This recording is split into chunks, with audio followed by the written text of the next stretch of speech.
What's poppin', y'all? Tap in, tap in. If you like substance, go ahead and hit that follow button. We're gonna get into this. This is a part two to the last video that I done, right? The video was titled, Is it his or her job to make you happy, right? Let me tap into this. Now, of course, my answer was, it is absolutely their job to make you happy.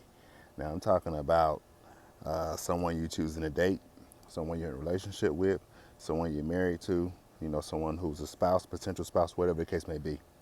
Is it their job to make you happy, right? Now, when I posted this video, a lot of people agreed. Then you had a lot of people who disagreed and gave a lot of pushback to it. Now, shout out to everybody who commented. Appreciate y'all for coming in. I love all y'all. We having fun with this, right? No love lost. We having fun with this. Let's have a conversation, right? So the conversation is, if you choose to bond yourself with someone, right, is it their job to make you happy? Now keep that part in mind.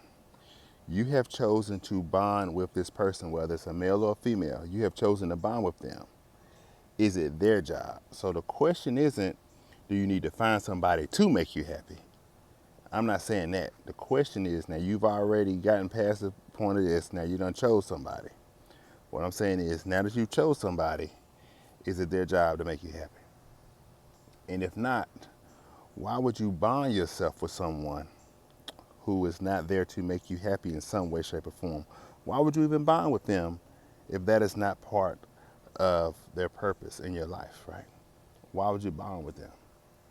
I want y'all to think about that long and hard. Why would you bond with someone who is not there to make you happy in some way, shape, or form? Now, there's a difference between being in a good headspace and being happy. I think a lot of people conflated those two.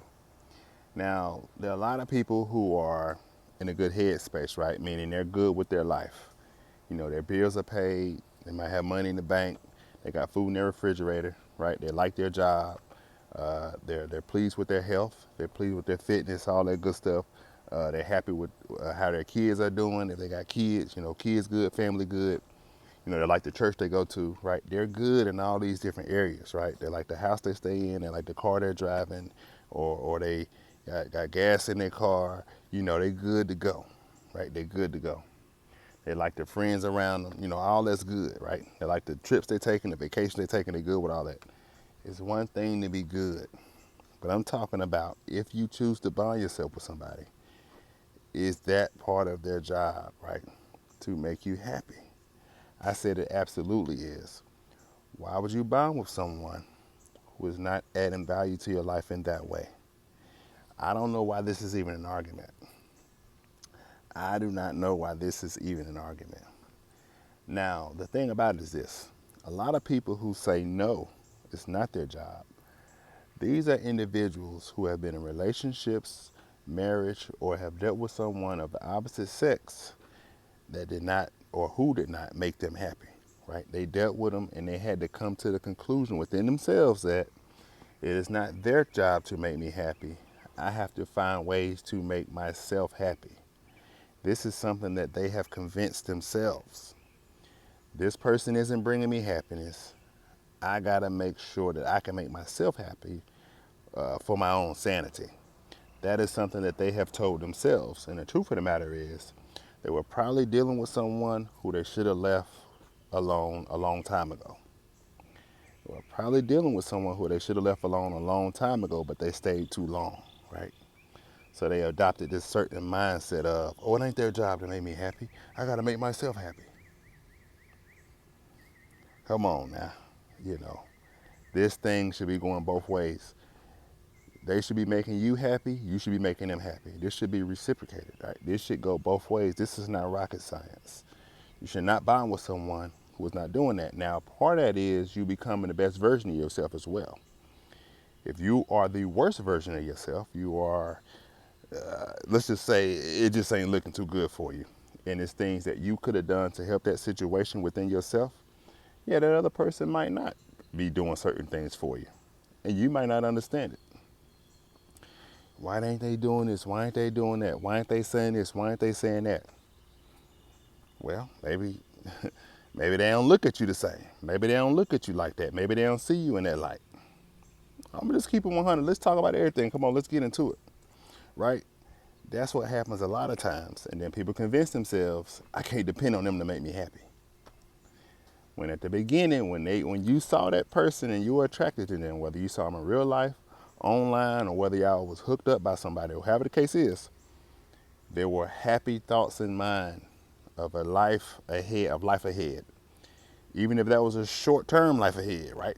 Maybe you guys were just gonna be intimate with each other. I don't know. I don't condone in that, but maybe that was the thought process. But some in there said, okay, this person is gonna make me happy, even if it was temporarily, right?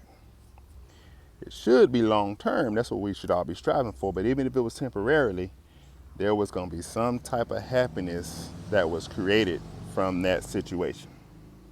There was gonna be some type of happiness that was created from that situation, right? But we're not being honest with each other.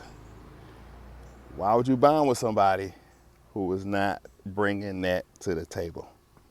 Another thing, got a lot of people out here who, followers of God, followers of Jesus Christ. Shout out to God. You like my shirt, right? Thou shalt never thirst, right? So check this out. They say, well, God brings me my contentment. Because of God, I'm good, da da da da. That is true. Two things can be true at the same time. Three things can be true at the same time, right? So you could have God in your life, have great spiritual life, all of that. But again, if you bond with somebody, that is also something that they should be bringing to the table in some way, shape, or form. 99% of people bond with somebody else because they're going to bring happiness in one area or another, even if it's support. Even if support in some way, right? Even if it's support, right? Even if it's love. Think about love. Love, true love, brings happiness in different ways. True love brings happiness in different ways, right? That's not rocket science, right? When my wife does things for me, it could be as simple as cooking a meal, rubbing my back, telling me I'm handsome, right? Anything, being intimate, right? These things bring me happiness, just like it's things on my end that I do for her that bring her happiness, pouring into her, right? Being a strong leader, provider, protector, right? Being intimate with her, right? Rubbing her down, helping her with things she needs help with, taking her on a date, doing this, doing that, telling her how beautiful she is. These things bring her happiness, right? These things bring her happiness. So in some way, shape, or form, if you bond with somebody, they need to do something that's going to make you happy. And it doesn't have to be a 24/7 thing. And I'm not saying all of your happiness should solely come from another person. Let me say that too. I'm not saying it should solely come from another person. You can find other ways to be happy too. I'm just saying that that's something that they should also add to that or bring to the table. That's something that they should bring to the table, right? And here, let me finish by saying this. As we move forward, we got to think about discipleship, and we got to speak about adding to the next generation in a positive way. Many of you who saying that you don't expect that other person to bring you any happiness are the same people who are in relationships and marriages that are not happy, healthy relationships and marriages. And guess what that means? You guys are quiet about your relationship or your marriage, or you don't promote it in a positive way, which means that when the next generation is looking at y'all and they're looking at marriage and relationships and thinking about it, they don't have anything positive to say about it because they're like, why should I do it? They don't seem like they're that good. They're not that happy. They're not this, they're not that. So why should I want to do it? And the same people who only time you talk about relationship and marriage is when you see something or hear something negative about it. Then you chime in, right? You hear something negative, you chime in, but you ain't got nothing positive to say about it. We ain't pushing that. We are pushing happy, healthy relationships and marriages, and that will help the next generation. All this negativity is creating more and more singles as they come up, and the future society ain't looking too good when it comes to that. This next generation looking bad.